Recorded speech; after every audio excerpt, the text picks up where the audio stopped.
And let me tell you, what he had to say left us both, well, have a listen for yourself. I only found out yesterday that this guy is going to be a future ASRA president, which is incredible. Yes. Who have we got on the table? I didn't know that. So if it's a protective mechanism, there's a reason here. Yeah, You don't want to. Famously, I had somebody tell me a story of a patient. They put a catheter in for a shoulder surgery. The patient went home with their sling, and of course, when you're sore, you get chicken soup. 4 or 5 days seems to be kind of the magic spot where after that it's just going to impair their recovery, but they've gotten through most of the pain.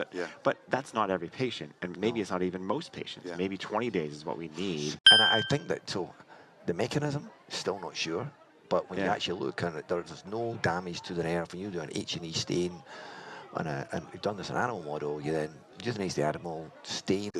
In order to get those changes from a 3-minute intervention, it makes the mind boggle as to what physiological changes. Well, the interesting thing is once it's wearing off, the patients go, you know that sharp pain you've been asking about? I think it's back. Why do you love it so much?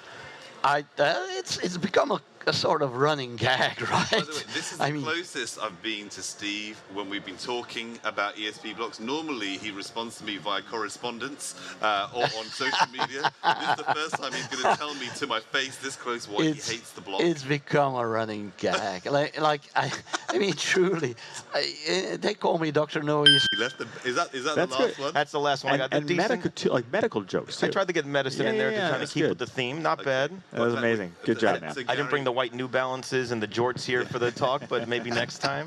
Well, you built us up really nicely to that. So I went to the ER with my disc from the urgent care. Now they let me drive to the emergency room.